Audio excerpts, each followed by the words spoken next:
नमस्कार. तर चला आज आपण उन्हाळ्यासाठी मस्त असा फ्रेश मँगो ज्यूस बनवणार आहोत। त्यासाठी इथे मी 2 फ्रेश मँगो घेतलेले आहेत। छान पाण्यामध्ये स्वच्छ धुवून घ्यायचे आहेत। इथे मी पाण्यामध्ये छान दोन्ही आंबे स्वच्छ धुवून घेतलेले आहेत। आता याला छान आपण कट करून घेऊया। याच्या अगोदर 2 फोडी करून घेतलेल्या आहेत। त्यानंतर याला स्लाइसमध्ये कट करून घ्यायचं आहे, जेणेकरून आंब्याचा गर छान काढता येतो।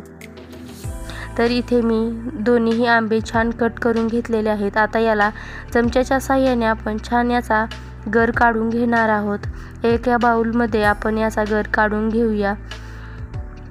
आता दुसऱ्याही आंब्याचा गर काढून घेऊ। तर इथे मी दोन्ही आंब्याचा छान गर काढून घेतलेला आहे। आता हा गर आपल्याला एका मिक्सरच्या भांड्यामध्ये घालून घ्यायचा आहे।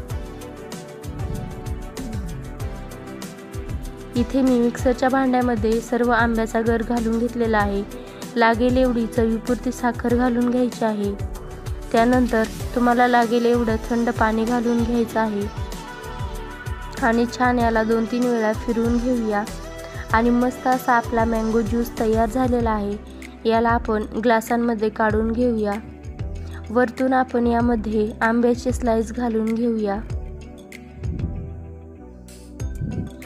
थोडेसे वरतून आपण बदाम घालून घेणार आहोत आणि असा आपला मस्त असा मँगो ज्यूस तयार झालेला आहे। व्हिडिओ आवडला तर लाईक, शेअर, सबस्क्राईब करा। व्हिडिओ कसा वाटला नक्की कमेंट करून सांगा। धन्यवाद।